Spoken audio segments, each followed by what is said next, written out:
when you know someone's stealing from you, but you can't quite figure out who, then everyone becomes the thief. You don't trust your neighbor. You don't trust the person who's selling you something. You're always looking, well, what's your angle? How are you going to screw me over later on?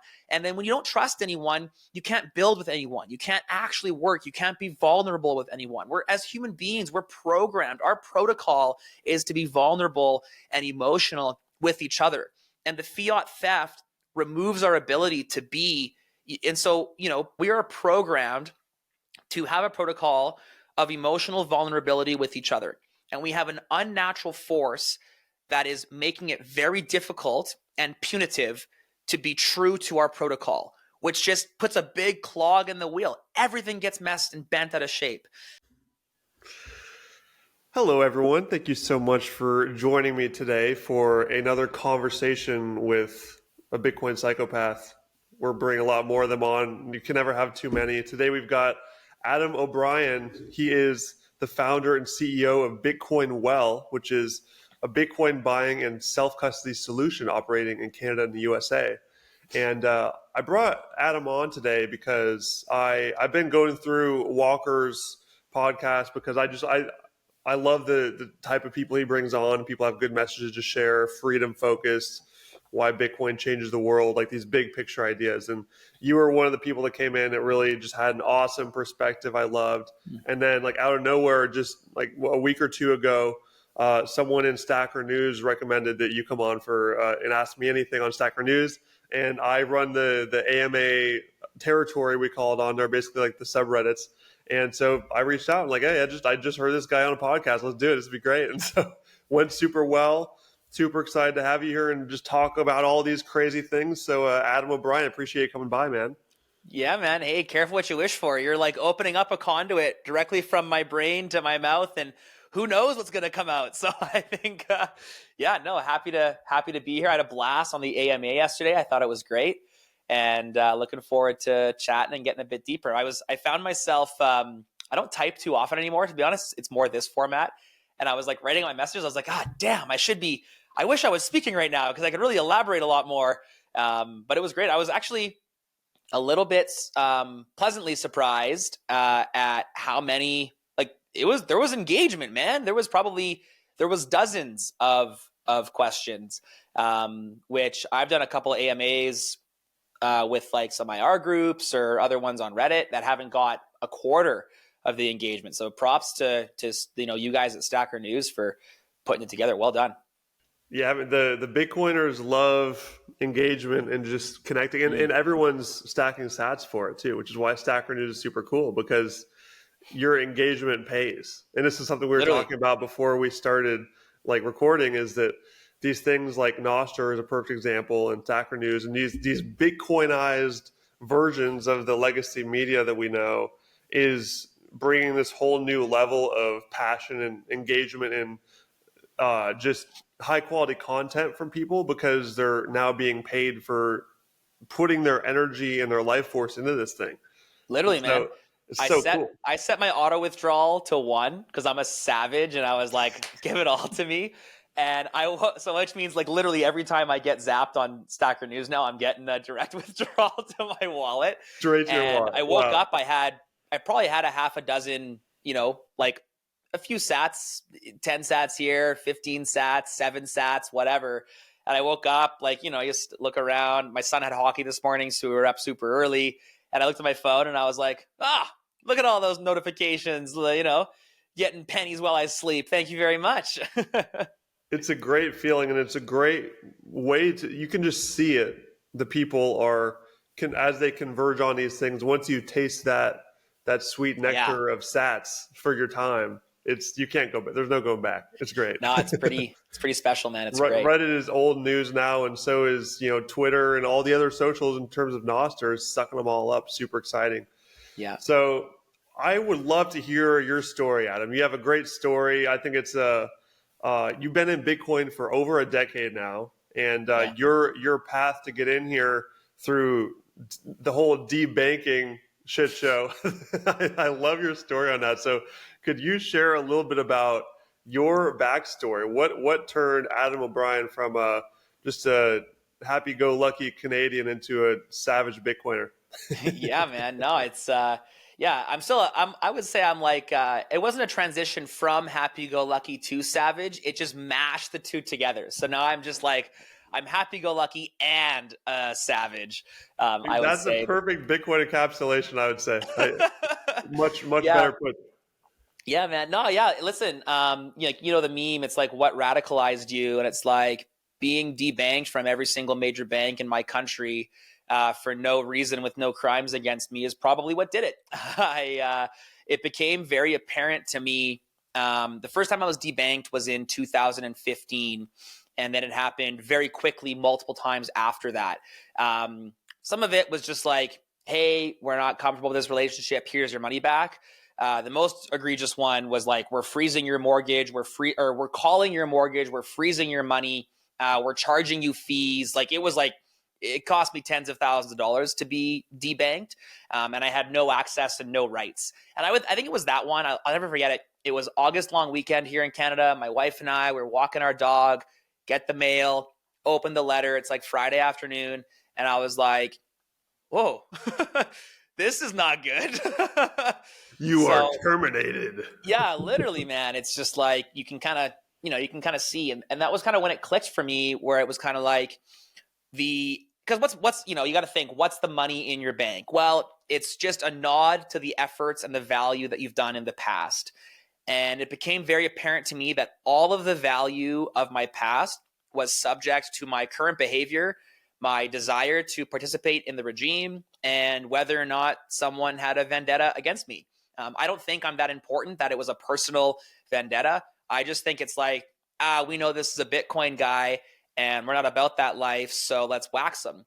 And, say what you want. I believe in the private businesses, let me make something very clear. Mr. Scotiabank CEO, if you're watching this, you don't get an account at Bitcoin Well. Not happening, because I reserve my right to pick and choose who gets an account. I don't the banks do whatever they want, but to hide behind, oh, it's regulatory, oh, it's the government. It's like, no, it's not. Just be open about, I'm going to be very upfront when I don't give the CEOs of these banks, like, we're going to grow and we're going to be the platform that these CEOs want to buy Bitcoin from one day, and I'm going to say no. And that's fine, but I'm going to be very upfront about why I'm saying no. And so I think it was kind of along that story and along that line that I realized, our money is subject to capture, and behavioral motives. And then, wouldn't you know it, a couple of years later in Canada, we had the largest and most peaceful protest in history that was deemed racist. It was deemed, it was just deemed all kinds of horrific, terrorism and all the rest of it. And tens of millions of dollars were frozen, not of mine, of the donators. There were hundreds, I believe. It was either 100 or hundreds of personal bank accounts shut down, frozen. There's stories of, single mothers missing rent payments, getting evicted because they missed their payments because their bank was frozen, can't buy groceries. Why? Because they donated money to a trucker convoy driving down a snowy highway in Canada. Like, it's ridiculous. And you look at Bitcoin as this censorship resistant money, and you realize how much bigger it is than just number go up. And so I think it was through this journey, over this time and over this process, that we've been really instilling this mission to enable independence in our company. And that's kind of the long and the short of how we got here. And it's been a fun journey, ups and downs, and it's been interesting to say the least. But I think one thing is for sure, that if you discount the freedom that Bitcoin affords you, you will have less freedom in the future. And that's, I think, one of the biggest risks to the current regime pushing Bitcoin, the ETFs, the TradFi, the governments, is it's all subject to seizure in some way or another.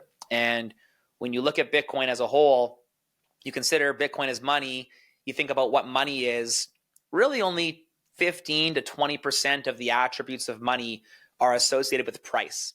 Everything else is for freedom. Everything else is for sovereignty, is for individual control. And when you give that up, I think bad things are going to happen. Yeah. And so just to make sure we have the foundation and like the the actual process that occurred, like in those early days. So you created this Bitcoin company. You want to like help people buy Bitcoin and custody their Bitcoin, and that's literally the only thing you know of. There's the reason why they all start shutting you down. Yeah, man, it's crazy. It's like, it's so funny. It's like, so the first one, it was like, hey, we're shutting your bank account down. And I go to I get the letter. They never call you, so they get you a letter. So I go to the branch with my letter. What's this about?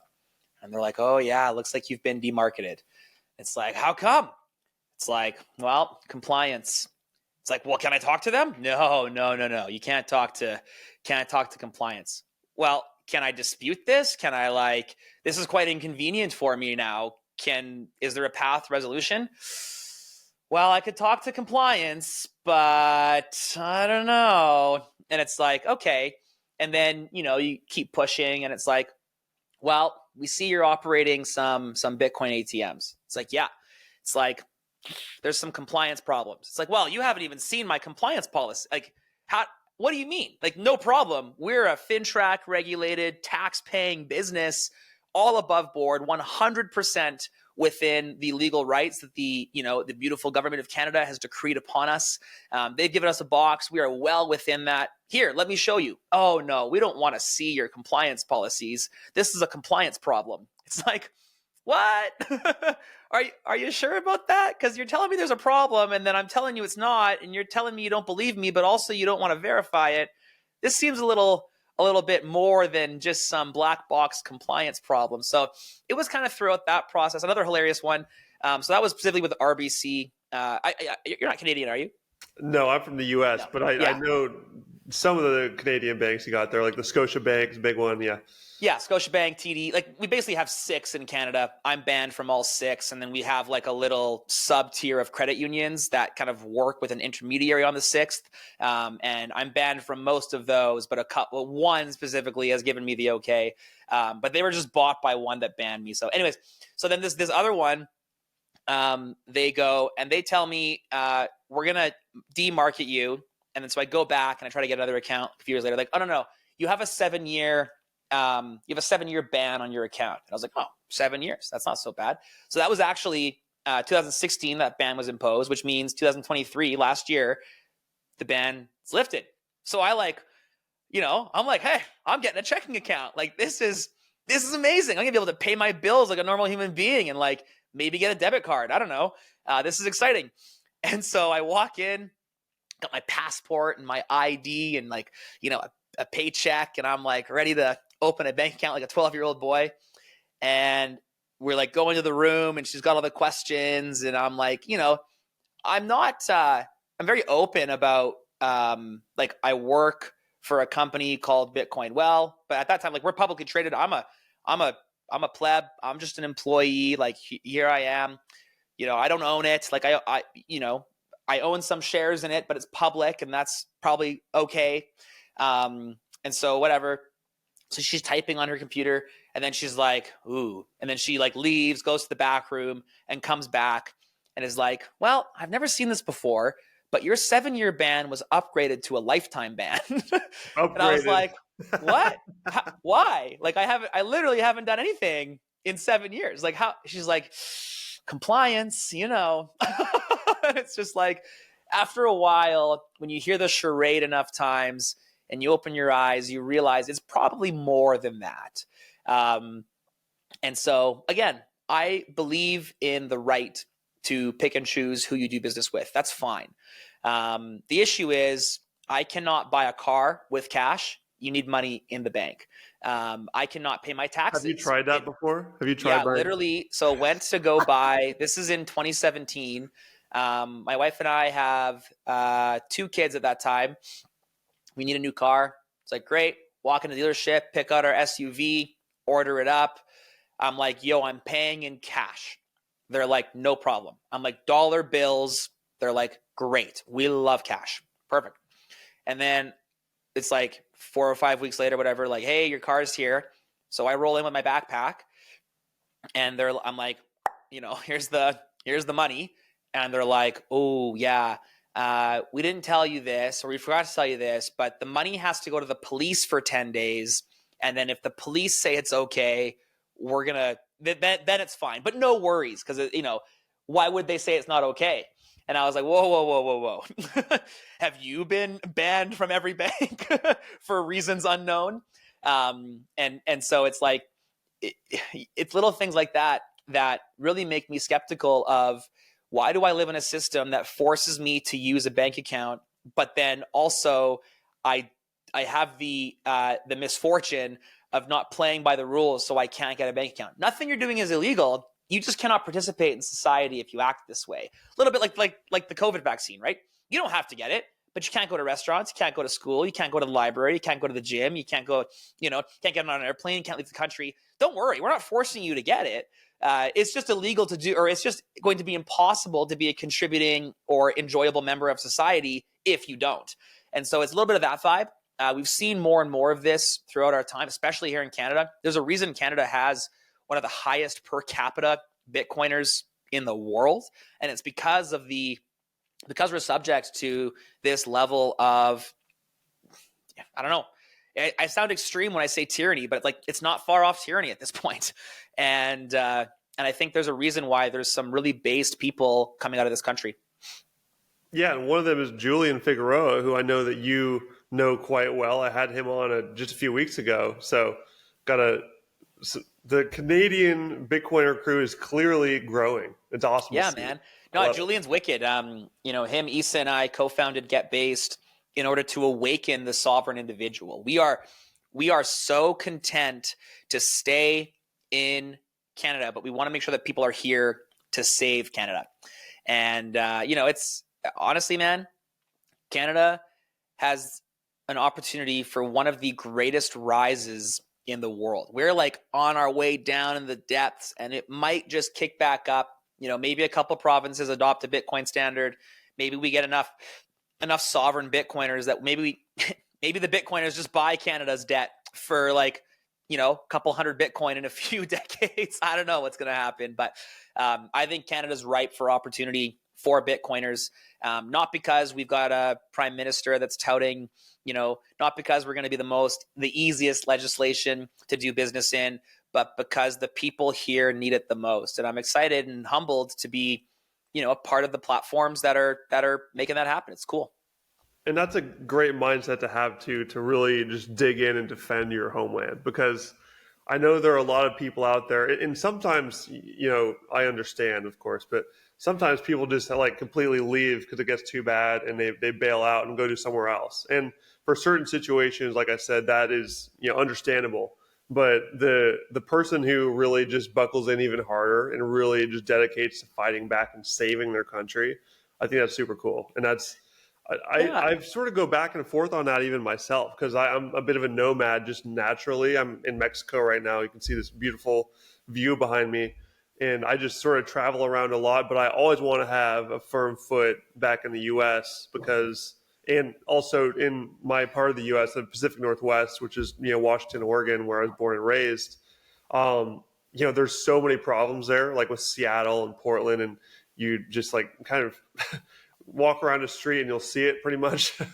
And, but it just invigorates me to want to fix it, because there's so much beauty also there to be found. There's so much great nature. There's so many cool people who are, destined to be wonderful people, but they're sucked into the propaganda of those extremely left places where totally. Everyone's just eating vegan everything, so their brain doesn't work, and it's just hard to get through to these types of folks, but I'm still going to fight for them, and there's some meme somewhere, I don't remember the quote, but we will fight for you even if you don't know that we're fighting for you and you're angry at us. We're still going to fight for you because we love you. The meme of the soldier who's like this, and it's all the normies sleeping in the bed, and it's just the Bitcoiner getting all the knives in the back. Except they're not even sleeping; they're punching you on the other side. Well, no!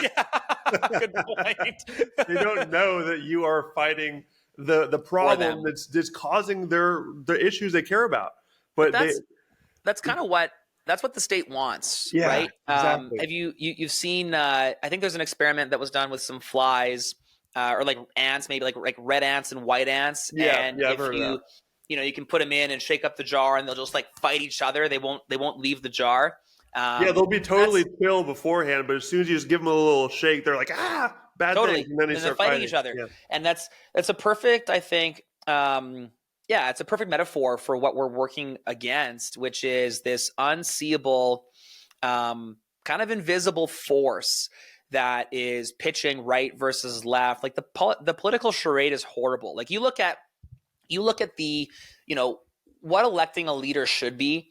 It should be very much, I stand for this. Here's why that's going to benefit you and your family today and tomorrow. Vote for me if you want to see X in your life. And what it's turned into is, look at that buffoon. This guy's dumb. I don't like them. Mock them. It's got nothing about me and my platform. It's just about putting the other person down. And both sides are guilty of it. It's frankly, I think it's distasteful. I think it's a perfect depiction of how dumb they think you are. They think you are an idiot. They do not respect you, and they are just going to tell you the other guy is stupid, so you vote for them. But as far as I'm concerned, both sides look pretty ridiculous. And really, the smartest people in the room are the ones that want sovereignty outside that system. And I think that system is ripe for a shakeup. I'm listening again to the Sovereign Individual right now. It's like written 25 years ago, more than that now probably.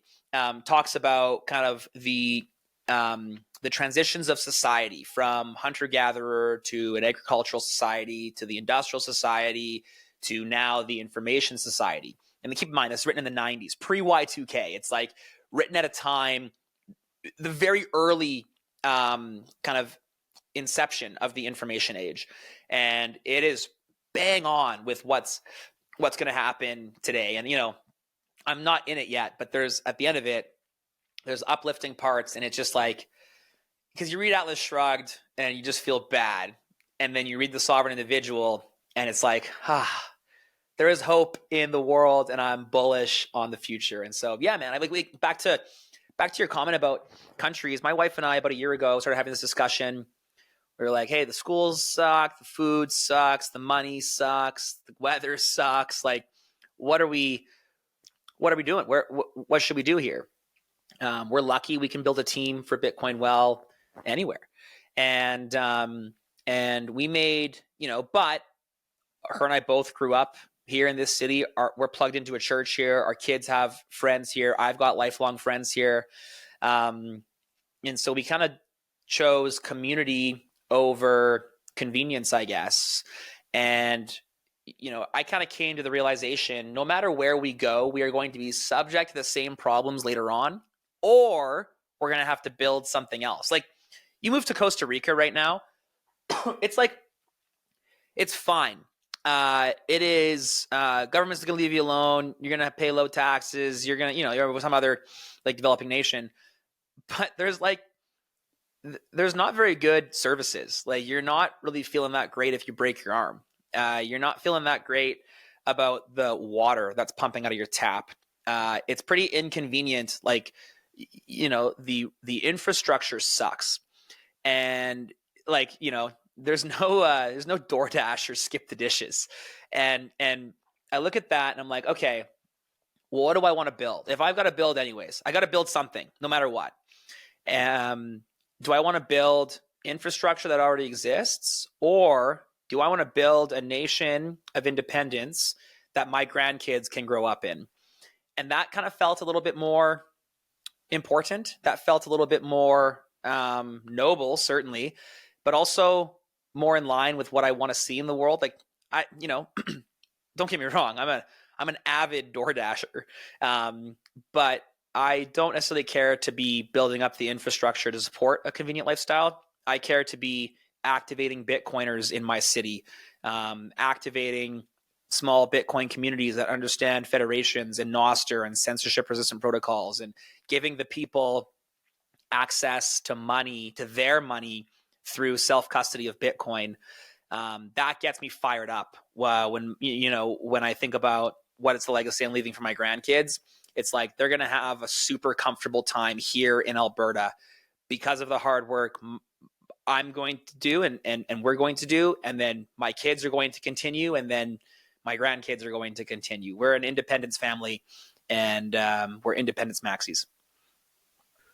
How would you break down how focusing on Bitcoin right now is creating a better legacy for your grandkids? Because there are so many people out there who think that sounds like a huge statement, an outlandish statement, but those of us in the Bitcoin world that have put in a lot of research on this, we know the power of money and how it underlies everything, and how this really changes the way that humanity functions and what our future looks like. So I'm very curious to hear your explanation. Maybe we could start with like the problems of fiat and what fiat even is. Like I never get tired of sort of reviewing these terms we throw out there. I love using fiat as an adjective for just shitty things everywhere, but most of the people that follow me on Instagram probably have no idea what I'm talking about. So, dude, my 5-year-old pulled that out the other day. Yes, proud moment. Oh yeah, man. I forget what it was. Her zipper broke on her backpack or something. And she was like, "Oh, this Fiat." And I was like, Fiat what? zipper. This is amazing. That's fantastic. I think, yeah, like it is a big statement that, something as simple as owning Bitcoin can provide for your family. And that kind of comes across one of two ways. Because the first way, people immediately go to like number go up. And it's like, oh, well, the third generation always ruins the wealth, blah, blah, blah. It's like, well, let's actually look at the incentive system as to why the third generation ruins the wealth. Because when you think about, historically, there has not been a good spot to put money. And so, this first generation builds this business. The second generation oftentimes grows up in the business and then carries on the legacy. But the problem is, over a 30 to 40 year, 3-generation time span, the world changes quite a bit.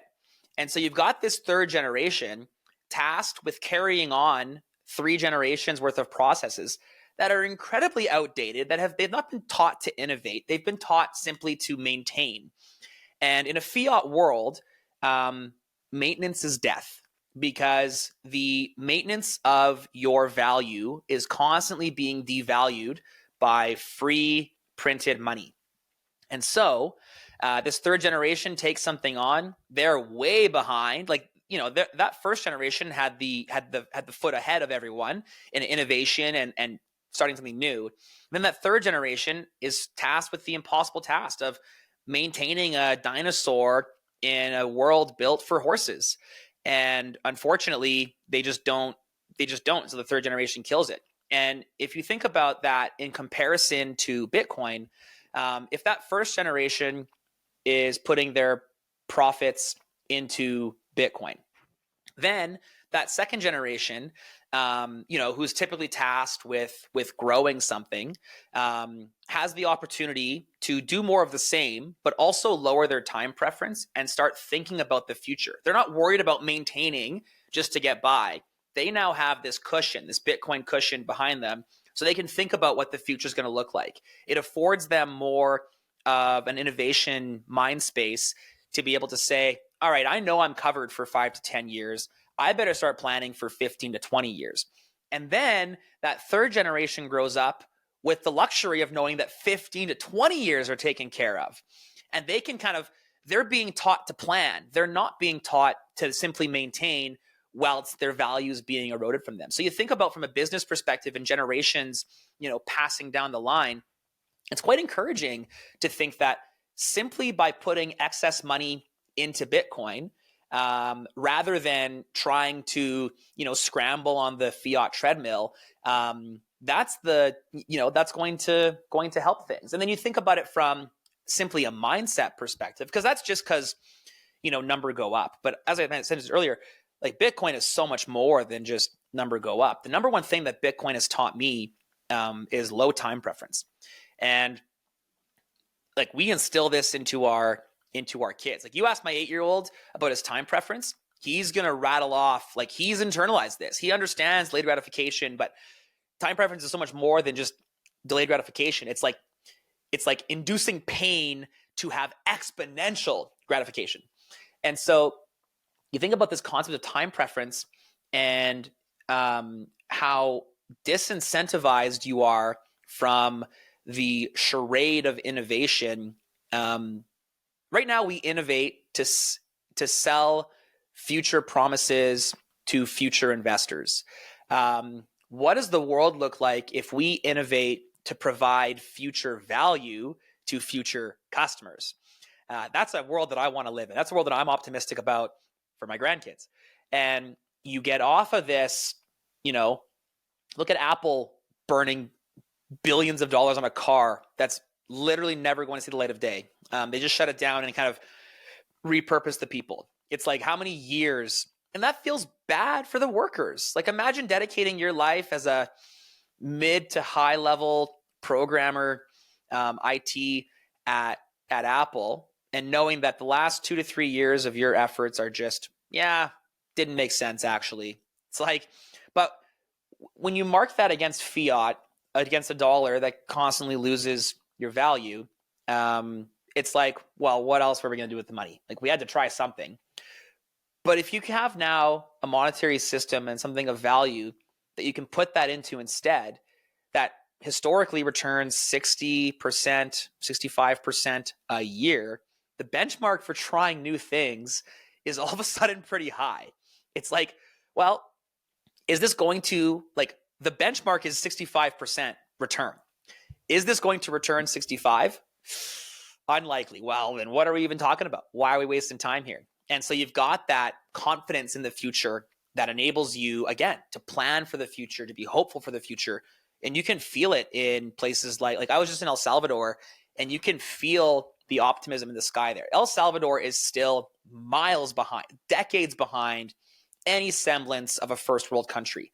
But the optimism that it will get there is higher than anything else. And in fact, in 50 years, I would not be surprised if El Salvador is considered a first world country and Canada is not, if we both continue on our same paths that we're on right now.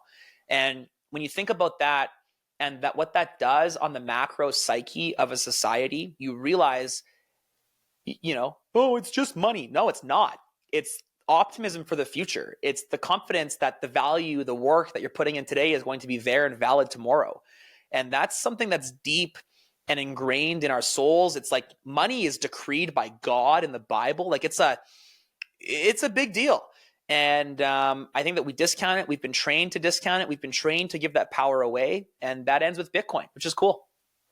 Yeah, and the example I usually bring up is because most people are aware of these hyperinflationary events like what's going on in Venezuela or Zimbabwe or Weimar World's Germany in the poorest past. billionaire, right? Yep. And people, so I kind of just walk them through that, like what's happening for those people right now. When you get any paycheck, any money at all, you want to immediately go spend that money because that's how you're going to get the most value out of it, because it's going to be worth less tomorrow. Yeah. So like that's what we call like the worst. That's super high time preference. Have you heard about the Irish workers in like the 15 or 1600s? This could be an old wives' tale, so full disclosure.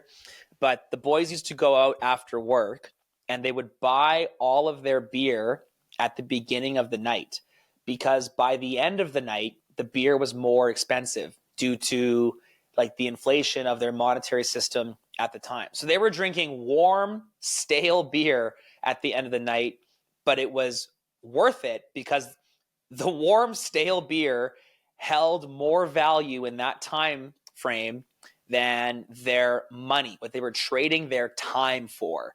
That blew me away when I read that story. It's crazy. Yeah, and there's so many examples of that, of these events happening, but we just forget about them. We're not remembering history, and we're also thinking that, especially in the U.S., the people I know at home, this doesn't even cross their mind as something worth thinking about, because since we have the biggest money printer in all the land, we are able to basically just print our way momentarily out of these situations for now. But they don't look at the trends. Like you said, we're all trending in a certain direction, and every single fiat currency which can be printed is trending in that direction. They're all sinking ships. They're just sinking at a different speed.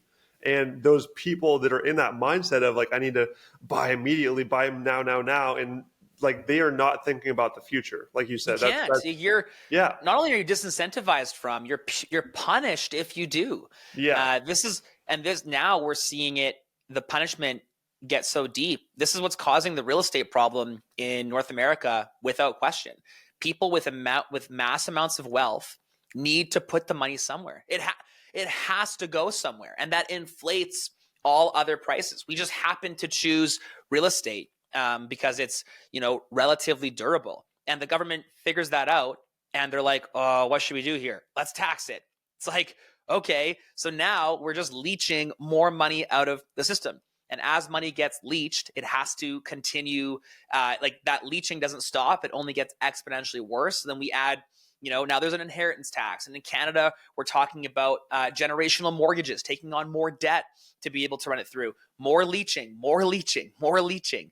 You can see how this problem compounds so aggressively and just completely wrecks and rug pulls the grandkids. So like bringing it back to the grandkids, it's like, well, you have one side, a monetary system that's designed to teach future planning and low time preference, and the other side which forces them to inherit a mortgage and inherit debt for a house that requires maintenance and is taxed.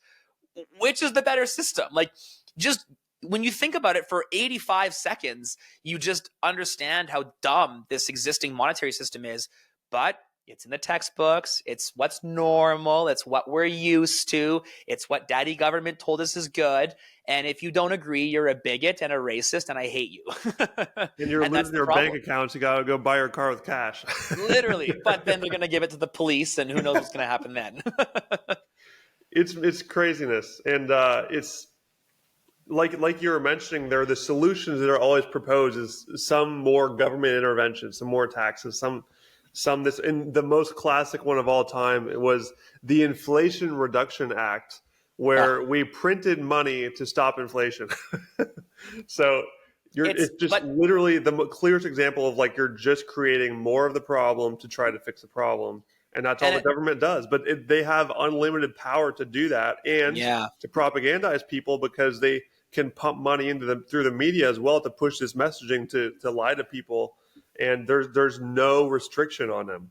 Totally, man. And this is where as Bitcoiners, this is frankly why we get labeled as psychopaths and savages and wrong and conspiracy theorists and whatever, because we ring that alarm bell. But at some point, you have to consider, like when you first get into Bitcoin, you kind of go, oh man, bunch of incompetent people at the head here. This is weird.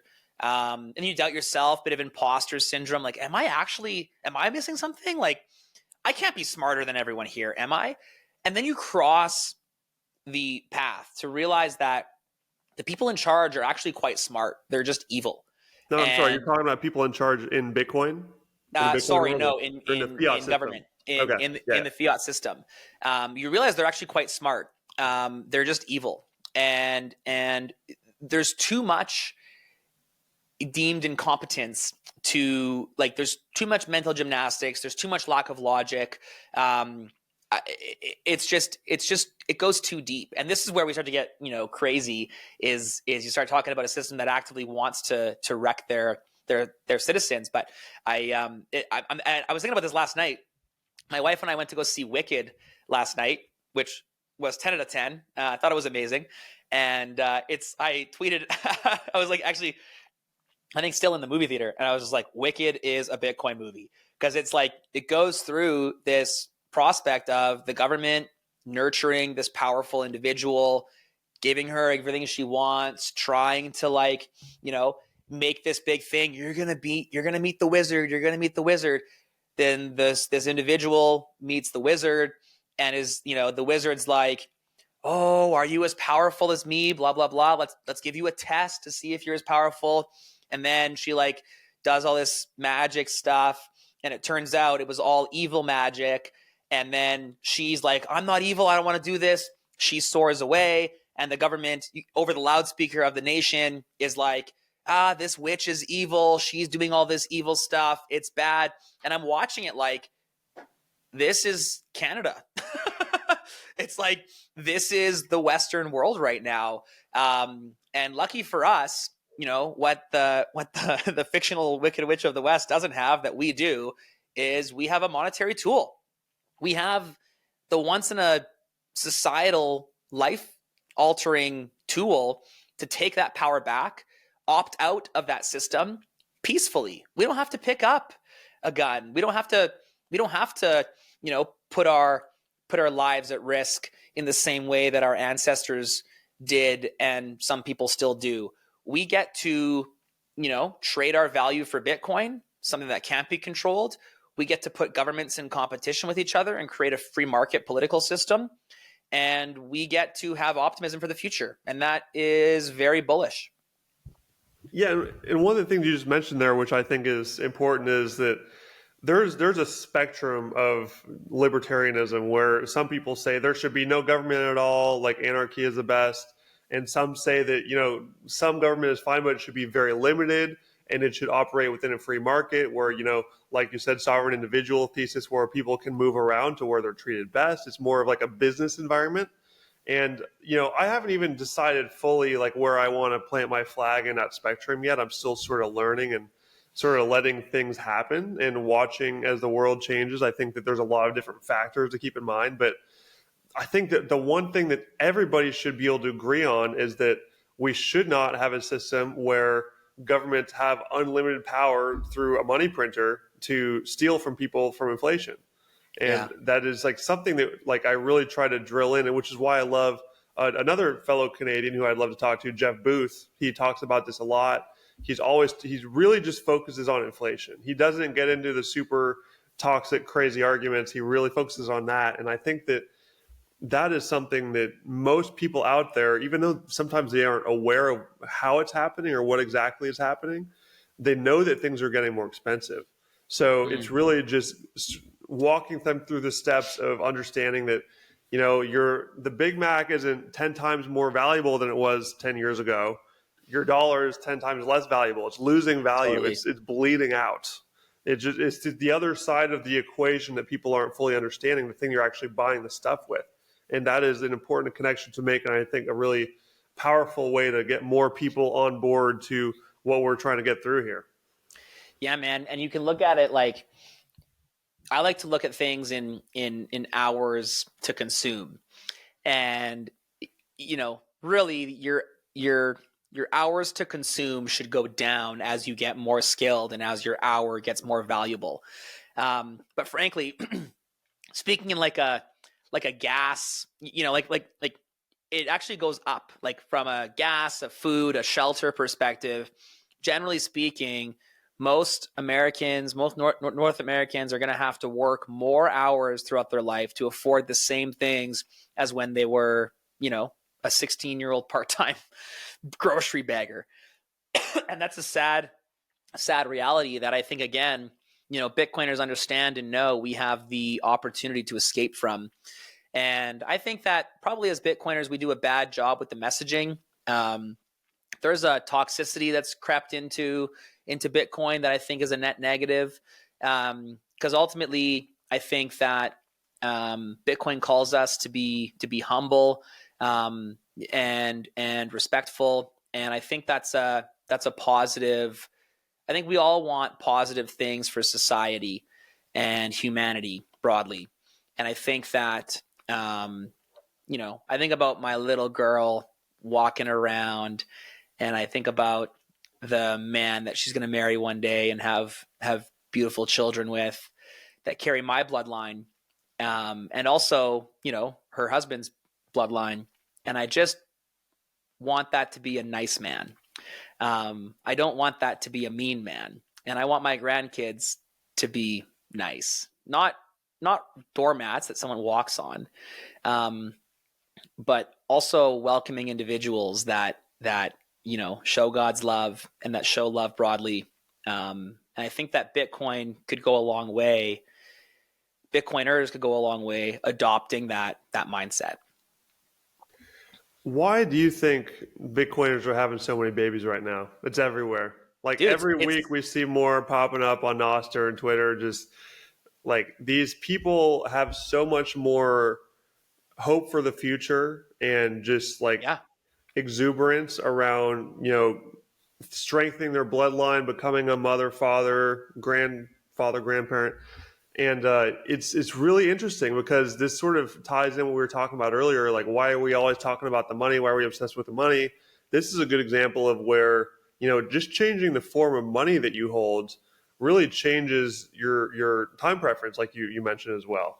And a big part of that time preference is thinking about your family and your legacy. And we just keep seeing this. Bitcoiners are just having so much more kids than the average. And why do you think that is? Yeah, man, I think you nailed it. Optimism for the future. I think that the ability to plan in the future forces you to think about your future. And I think that's the ultimate kicker, is just that people who, yeah, like they're like sad and pessimistic about the future. And I don't know why you'd want to bring anyone into a sad, pessimistic world. Like, you look at, you watch the Hunger Games or something, and it's like, how could you think that it was nice to bring kids into that? If you look at the difficulty and the low time preference mindset of having a child. Like, it's like 10 to 12 years of pain, just like straight up pain and inconvenience. And then there's like a few years of like angst and worriedness. And then it gets, to the point where you can be peers and friends and like, provide good counsel and whatever. It's like 20 years before that happens. And if you live in a system that doesn't have, a low time preference mindset, then it becomes very difficult to even conceptualize, not to mention just logistics. We've got, old, like, people are, four generations ago, people were having kids when they were 16, and that was fine. They were like, capable and competent and getting her done. Today, you've got 35-year-olds that can't buy groceries and are living in their parents' childhood home still. Like, it's the inability to plan for the future causes your present to shrink. And ironically, and when you have a short present, it's pretty tough to, think about growing that. Yeah, completely agree. And I would also just add in there, the archetype you just mentioned, the 35-year-old is still stuck at home and not getting anywhere. These people, I really try to talk to them in a way that they understand, like, we're not like ragging on you. We're not beating you up for this. No. We're trying to make sure you understand, like, it is specifically that's not your fault. This is the system's fault that has created this problem. I'm not calling you a loser. I'm saying that this is because of fiat and the government printing money and devaluing your currency so it can go blow up some, more babies on the other side of the world. This is what we need to change. And this is why, like, it's just important that we have that knowledge of what the actual root problem is so we can turn it around. And we're seeing some interesting examples of just the two diverging sides here. And like I mentioned earlier, and you elaborated on, the Bitcoiners who are figuring out the problem and the solution. They're waking up. Things are becoming clear for them. They are realizing that fiat is the enemy. They need to save their money in Bitcoin, which will protect their future and give them more prosperity, and also bring prosperity into the world in the process, as everyone else, even those who aren't holding Bitcoin, will benefit because the inflation will finally be solved. It'll certainly take some time, and it'll be a messy road to get there, of course, but that's a discussion for another time. And we know that the end goal is getting rid of that. So we have those people going one direction, and then we have the people splitting in the other direction, which are just kind of following along the fiat track of, continue being a wage slave, continue getting paid in fiat, can't pay your bills, can't, don't have any money to, like, go out and see the world or even, like, date. Like, some people are just like, I'm too broke. I can't go buy this girl dinner. So I have to stay home and eat, cold TV dinners. those people are also getting cheaper entertainment. They're falling right into the fiat media of just, watching sports on the weekends, watching the news, or what we, legacy media, as I like what people are properly calling it. It's just like this dying, carcass of a media machine that only, like, I'm sorry, but only the really weak-minded can really still be watching that, like, seriously. And just with the American election recently, just in this last month, we've got like a certain people that are just completely melting down because red team won, and now they are like, all the women are shaving their head and going on sex strike. We're not having sex anymore because Trump won and it's the end of the world. And so they're just removing themselves from the gene pool voluntarily. Like, this is like a giant natural selection experiment of the fact that, like, those who are following the propaganda track are just going to die out. They're just going to they're not going to be reproducing. So, or at least not at a high level. Like the other side is, they're not as healthy. We didn't even talk about that. That's a huge one. And so, what do you think is going to be? What lies in store for the rest of this decade and maybe the decades following? It seems like there's a huge divergence happening here. Yeah, this is probably where I I probably distance myself from the like accelerate crowd, in that we need to build the infrastructure to be able to welcome those people when they're ready.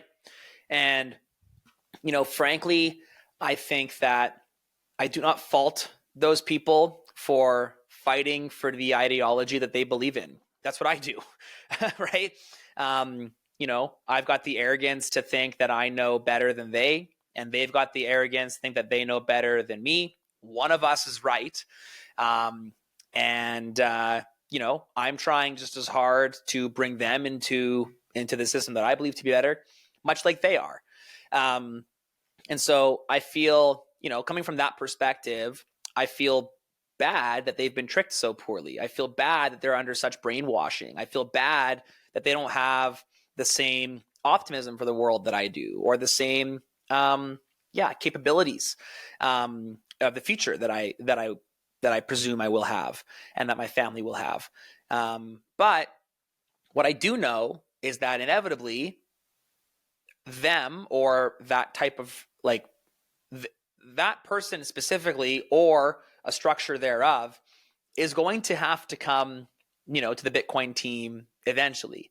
And that's what we're racing against, is that time. Because if it's not ready, it's going to be turbulent for everybody. Bitcoiners have it pretty good right now. We're like mega confident the number go up. The infrastructure to support it is fine. It exists. But if we 10x the volume on Bitcoin, that hurts for Bitcoiners. That sucks. It's like more UTXO consolidation, more or less transactions on chain. There's probably going to be less merchant adoption at that rate. It's just, scale creates problems, and Bitcoin is far too decentralized to scale quickly. You've got this balancing act, right? Convenience over here and efficiency or security over here. Sorry. The further you get away from convenience and efficiency, the closer you get to security. Bitcoin's all the way over here at security, which means it's got a tough rap for, that scalability. And we build slowly. Bitcoiners, the Bitcoin protocol changes very slowly. It's a big ship that will not sink, which is good. But it means that, when the left gets their censorship moment and they all migrate to Bitcoin at once, we better be ready. We better be welcoming with open arms, saying like, yes, this is the better way. Now we're all together. Now we're singing, la la, jumping down, got some flowers in the pots. Like, here we are. And you're welcome that we built this, infrastructure to support anti-censorship money, because both sides are getting censorship. I think that, you can see it so clearly with the topic, controversially, of abortion. No matter what side you're on, it is controversial, both sides. And I think that, I can see a right-leaning person censoring the left's perspective on abortion, and I can see the left-leaning person censoring the right's perspective and perception on abortion. Both will be censored. And the problem there is the censorship. The problem is that we have one group of individuals deciding what is good or what is bad. And I think that Bitcoin eradicates that. And only one half of the, left versus right problem, only one half has kind of experienced, en masse that hardcore censorship, debanking, deplatforming, cancellation. The pendulum's swinging right now. Undoubtedly, it's going to happen to the other side. And then we're going to come back to the middle. And this insane fiat pendulum starts to slow down a little bit and eventually just has little tiny minor swings in the center because we're a balanced society. Everyone wants the same thing. We're marching towards prosperity. It's a fair and equal economy, value for value work, proof of work monetary system, little proof of stake in the politics, actual value producing governments. That's a good thing. And that's where Bitcoin leads us down. But we're not ready. Frankly, I don't think the Bitcoin infrastructure is ready for that mass exodus of the fiat system. There's so much in there that I love. One of the things that I wanted to touch on is just the fact that you said, the problem is the censorship and the fact that whoever has that power, especially, the presidential power, whichever color team is in there, has a lot of power to do censorship. And since we were just under the left for a long time, they were doing all that. They were talking about how, terrible misinformation is and we need to censor this, censor that. And you saw a lot of examples of that happening as well. Now the red team has just won for the U.S. office. And so I don't know if this is going to happen, but part of me kind of hopes that they do some crazy censorship too, because then I can finally just go make fun of the Republicans and give them some shit, because all of my lefty friends back home think I'm this far right extremist because I'm calling out their crap. Totally, man. I want to balance it out. I promise I hate both sides equally. Yeah, both sides are corrupt. Both sides are evil. Neither wants good things for the individual. Everyone wants to preserve their power in government. And yeah, man, it's I think it's unlikely that they don't. I think it's unlikely. We are so far into this pendulum charade, this democracy, whatever this is, whatever you'd call it right now. We're so far into the weeds on this thing that it cannot stop. There's no way this stops organically. This is going to be an unmovable force. What is an unstoppable force hitting an unmovable object? That's the effect here.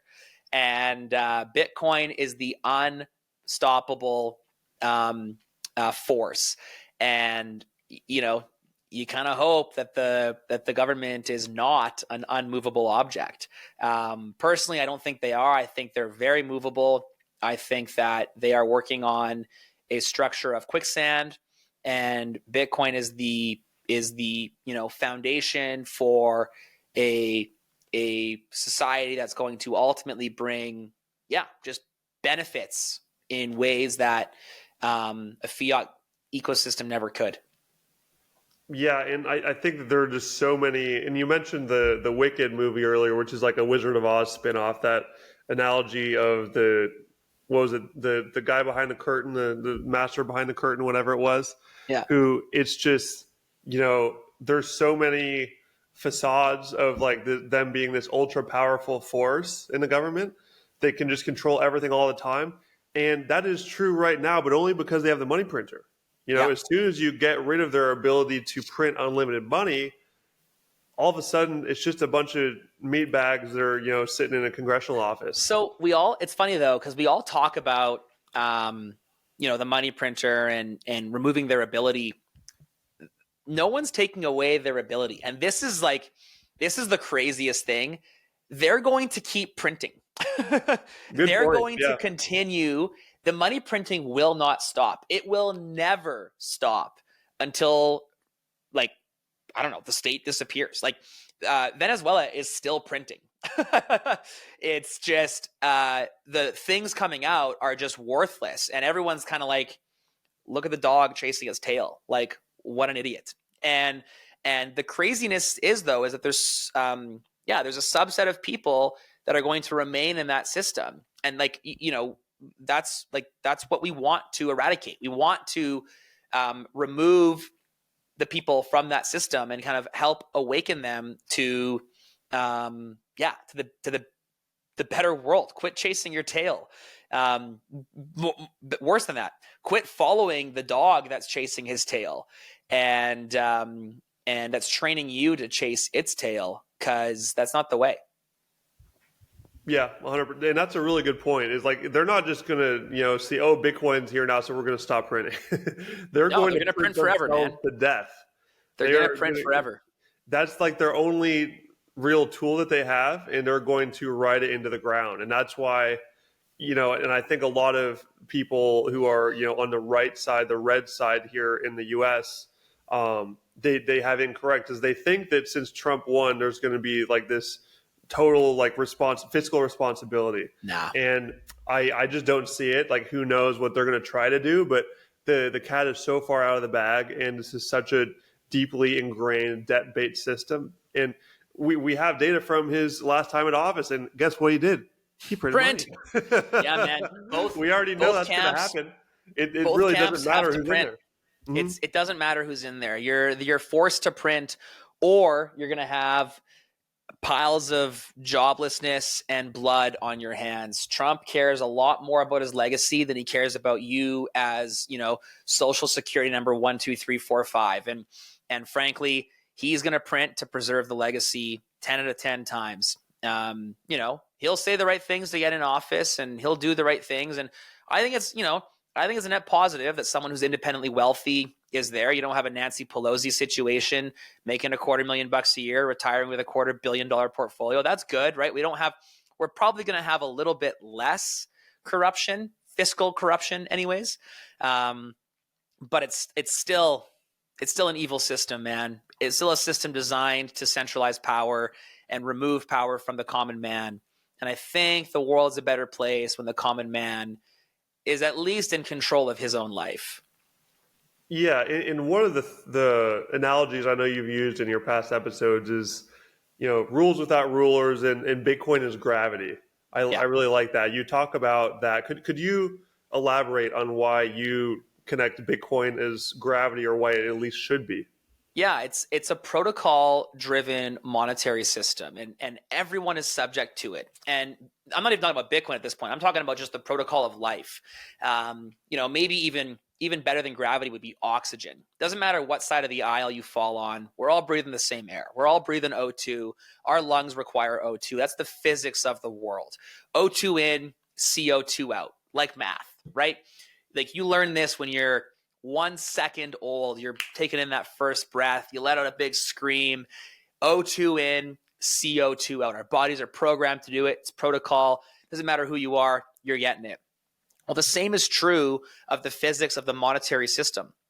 If you devalue money to the point where people are trading their time for the money that's been devalued, you are inherently devaluing that human being. And it's like, I don't care how you feel about that. I don't care. You can disagree that you don't have to breathe oxygen, but you're going to die if you stop breathing oxygen. You can disagree that if someone else devaluing your time is bad, but it's just bad. You're just subject to the laws of breathing oxygen. And I think that we need to get to this first principles mindset of, what is the rule? What is the physics? What is life? What is the earth? What are the physics of the earth? And how does money relate back to those physics? Because honestly, when you adopt a Bitcoin standard, things kind of just start to click into place. You start to think a little bit better. You start to understand the future a little bit more. You start to question the centralization of things a little bit more. You start to look at how to decentralize your life, and you start to really understand what's important. And that's just because it's like that missing puzzle piece of physics. But when you live in an environment there's this secret unnatural force stealing from you through the print, stealing from you through the devaluation of your time and value. And when you know you're being stolen from, but you don't know who it is. Like, no one actually believes the grocery store owners are the bad guys here. Like, no one actually, but they need some explanation. They got to explain it somehow because they know what's happening, but they just can't put their finger on it. So they're just going to hit the closest thing to it. But when you know someone's stealing from you, but you can't quite figure out who, then everyone becomes the thief. You don't trust your neighbor. You don't trust the person who's selling you something. You're always looking, well, what's your angle? How are you going to screw me over later on? And then when you don't trust anyone, you can't build with anyone. You can't actually work. You can't be vulnerable with anyone. As human beings, we're programmed. Our protocol is to be vulnerable and emotional with each other. And the fiat theft removes our ability to be. And so, we are programmed to have a protocol of emotional vulnerability with each other. And we have an unnatural force that is making it very difficult and punitive to be true to our protocol, which just puts a big clog in the wheel. Everything gets messed and bent out of shape. And when we take that first principles approach, you have this this intimacy in Bitcoin. A great example is I met for the first time Max DeMarco this year. We were in Nashville, just hanging out. I didn't watch his videos. He didn't really know who I was. We just kind of were like hanging out at our house, kind of just like chat, what's good. We have had more conversations about meaningful things than I have had with some normie friends that I've known for 2 decades. And the fact of the matter is, we have our protocols are in sync. We are lined up. We have a first principle approach to what is important to the future, and we understand the physics and the protocol of life. And I think that's a meaningful, it's a very meaningful thing that is completely discounted in society at this point, that I think getting back to is a net positive. Because it's like, you just kind of got to get rid of that ego around it. If I'm wrong, like, I'm super stoked to be wrong. I'd love to have someone change my mind. Prove me wrong, please. Like, at me, Adam O'Brien _ on Twitter, at Adam at btcw.app as my NIPO5 Nostr verification. Like, hit me up. Tell me I'm wrong. Because I want to know deeply. I care a lot about my future. And if I'm wrong, I'm living the wrong way right now. I am, we're in trouble. And so it's like everyone, it's like this beautiful thing that everyone needs oxygen in the same way that everyone needs, Bitcoin and more broadly God. And I think that the closer we get to that realization, the more harmoniously we live together and we start working together. And like, you think about this idea of scarcity throughout the 4 societies that we've kind of had. You had hunter-gatherers where everything's safe and you're everything's scarce, and you're in competition with everyone because they're going to steal that kill from you. And so you got to hide your food, you got to eat your food. Everyone is literally out to get you. And then you get into agriculture a little bit and things become a little bit less scarce, and you can be a little bit more collaborative in that, which is fantastic. And at that time, I don't have the stats on this, but things were still fairly decentralized. And then you move into the industrial age where things are incredibly abundant and you can collaborate, and my factory is going to ship to your factory and you build that part, I'll build this part. We'll both make money. The guy is going to spend money. Our wealth, the 3 of us, we're all going to enrich ourselves and our futures. And it's great. And then we throw this government regulatory nonsense in the middle. 1971, I would call as like a big inflection point there, where totally, if we would have just kept the money hard, we would have all of those benefits and we would just keep going up in prosperity for forever. Totally, man. But they just slipped this in. They slipped in the Federal Reserve and the central banks so they could start printing free money for only like a very small percentage of people. And that's what derailed this whole great path we were on. 100%, man. And that's now what's gotten us to the point of the pessimism and corruption that lives in this world. And now we have an opportunity to escape that. And we have an opportunity to get back to that collaborative, abundant nature. But my goodness, if we think the communists are going to take lightly and give up their power, we got another thing coming, because they're not. And that's okay. We've got the protocol on our side. We've got oxygen on our side. And that's an uplifting thing. Yeah, for sure. And once you really go deep enough into Bitcoin rabbit hole to know that there is no stopping this thing. Like you said, it's the unstoppable force. It really is. It's decentralization, and the trend of more and more people realizing the problem and finding that is a solution. Bigger and bigger, amounts of money coming in, like more corporations, more hedge funds, money managers, now countries that are jumping on board. And important thing to just throw in while I'm mentioning those is some people will say, well, wait, but they're like bad guys in there. Like BlackRock's a bad guy. They're buying Bitcoin, so like this must mean it's bad. Important to understand that, yes, like the current fiat rich class is going to be able to buy a lot of Bitcoin because they have the money printers currently. But here's the difference. Once they're in Bitcoin, the money printer is no longer there. It's gone. So they now have a cap to their power. They have a limit. So And it's there's credence to when people say like Bitcoin is for enemies, like people you don't like are going to buy this thing because it's open to everybody. So that's an and guess inevitable what? reality. It inherently aligns your incentives to, like, hoarding Bitcoin's the dumbest thing in the world, because you have to consume to live. If you hoard Bitcoin, you die. End of story. You have to spend the Bitcoin.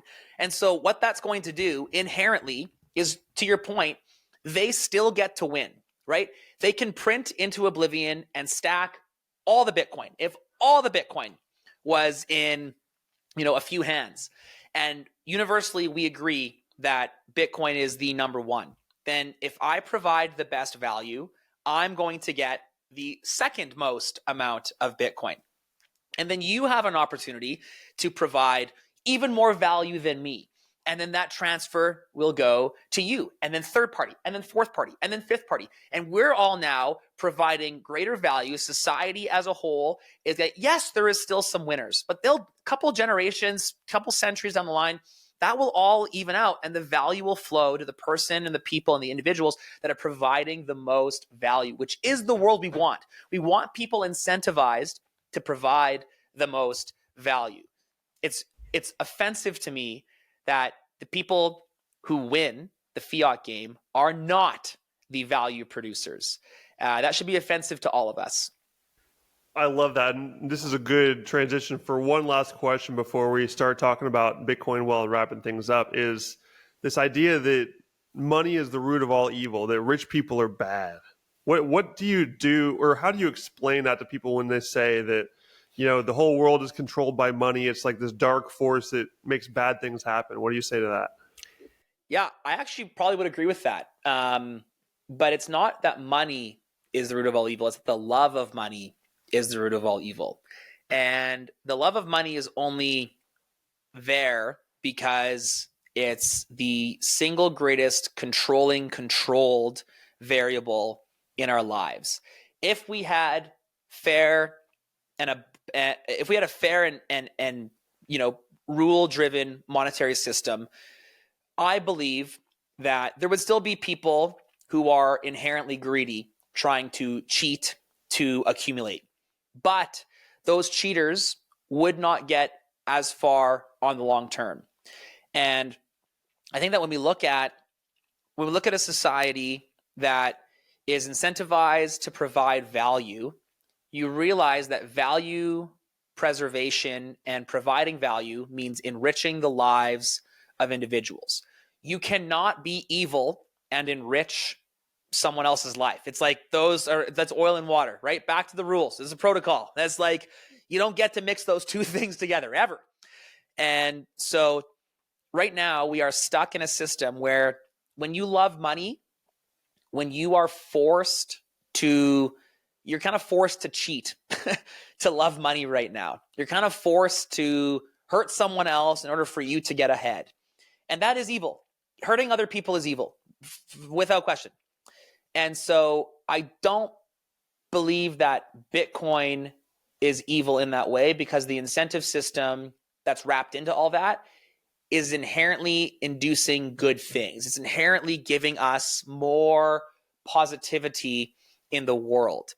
The love of money is evil, but the love of providing value and enriching society is good. And if you happen to get wealthy by providing value for society, that's what we want. Because guess what? If you provide, let's say you provide 1 unit of value and you get 1 unit of money.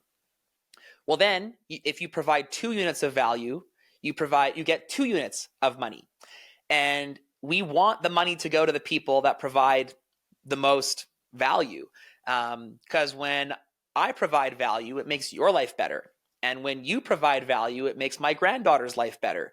And when she provides value, it makes it better for your great-great-grandson. And we can see why the incentives are aligned here. So bottom line is, don't do evil things to make money. Opt out of the system that incentivizes evil things to make money. Don't love money. Love God instead. And off you go. Yeah, and I guess the way that I would just quickly sum it up from my perspective is just that money used to be a tool of just showing how much value you created for others. You know, Yes. someone with a lot of wealth got that because they created a lot of value for a lot of people. They willingly gave their money to that person, so everybody won. And that rich person should be celebrated for that. But we now live in a world where people accumulate money by, climbing their way up in the government and, rubbing elbows with the right corrupt Congress people to, get the lobbyists. And there's just this whole mess of corruption, which has really tainted this idea of money for a lot of people. But most people don't understand that that's why it is. It's the fiat part of it that's a problem. And if we strip the fiat out, get back to a hard money like Bitcoin, where you earn it by like working and by creating something beautiful, then all of a sudden money will be a great thing again. So I'm super excited. You mentioned earlier how we need to build the infrastructure that opens this door for people to be able to opt out and join this new system. And you have a great piece of infrastructure, that Bitcoin Well. So why don't you give us just a little breakdown about what that is for the people who are listening to this thinking, oh gosh, I need to get more Bitcoin, like all of us could be. Yeah. So we're on a mission to enable independence. That's the filter that we use across the organization. Every product we build, everything we do revolves around that mission. And I believe that maximum independence comes from Bitcoin and self-custody. I'm not naive enough to think that Bitcoin and self-custody is incredibly useful today. You cannot pay your rent with Bitcoin and self-custody for the most part. You can't buy a car. You can't buy a Starbucks. Although I did buy a Starbucks a few weeks ago in El Salvador with Bitcoin. Oh, that must have felt good. It was cool, man. It was cool. I bought some groceries at Walmart. But, for the most part, let's be honest, no one's doing that. And so it's still savings for now. Yeah. Yeah, exactly. And so we want to give, the early Bitcoiners a conduit and an option to hold Bitcoin in self-custody, but replace your bank with Bitcoin Well. And what that means is we are that conduit, that road between the legacy financial system and the new financial system, the Bitcoin financial system. And so we've developed a platform and a product where you can hold Bitcoin in self-custody and pay your bills. And you can sell some and receive, dollars to pay your rent. You can deposit money and buy Bitcoin directly to self-custody. We're working on, think about what do you do in your bank account? We want to give you all those things, but empower you with Bitcoin and self-custody. And so we are, at the surface, we're just a platform. You can buy and sell Bitcoin, pretty simple.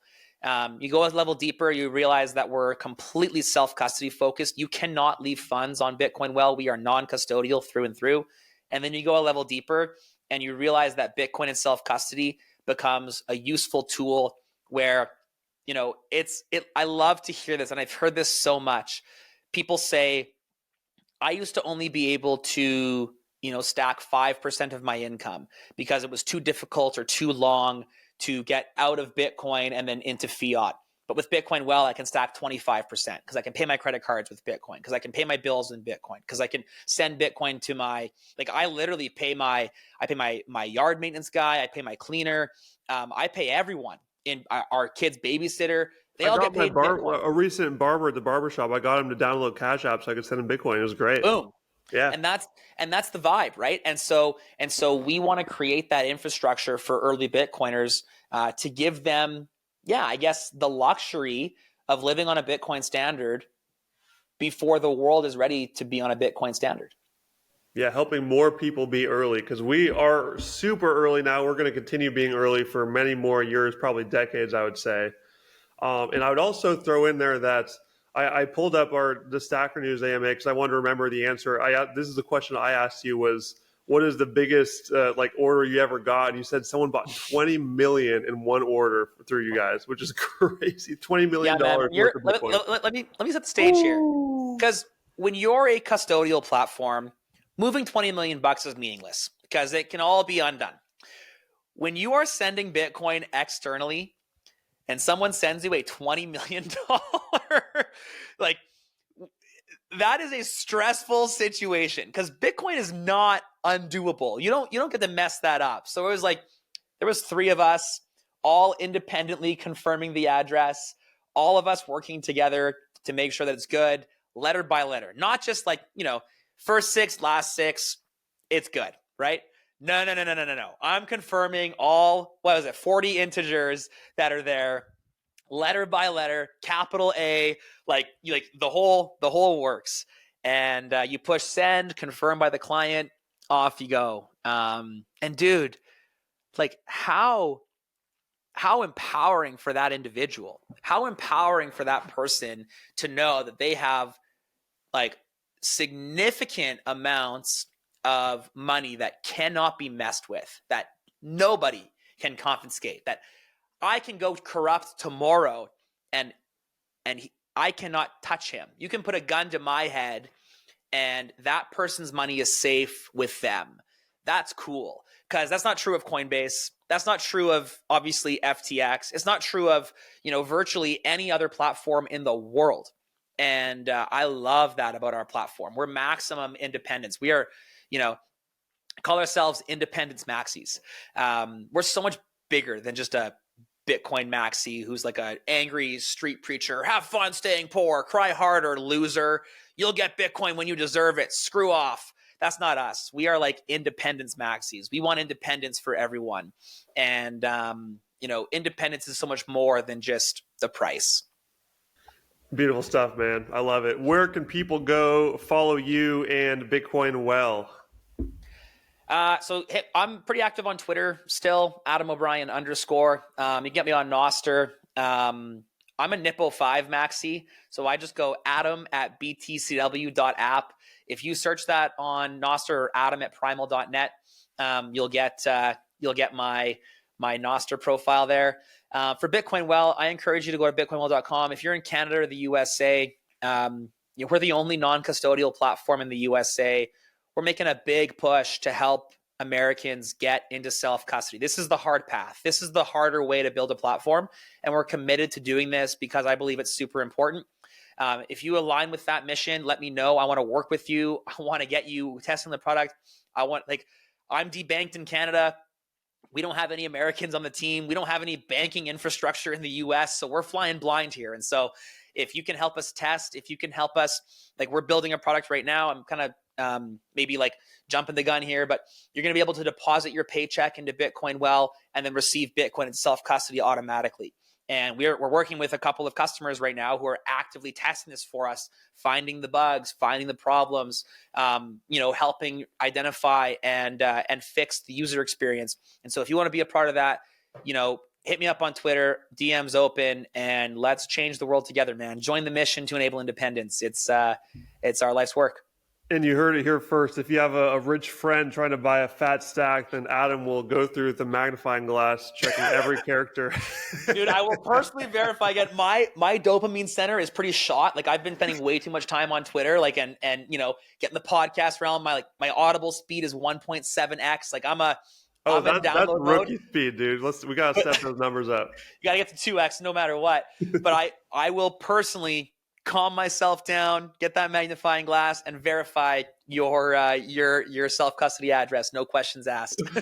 Amazing. Adam O'Brien, thank you so much for joining me today, sir. It's been a pleasure meeting you here face-to-face over the interwebs, and I look forward to keeping in touch and continuing to spread the word on this awesome service you're building. I can't say enough about the excitement I have for the future thanks to guys like you building these cool things. So thank you again. Wow. Thanks so much, man. That means a lot. And yeah, stay sovereign.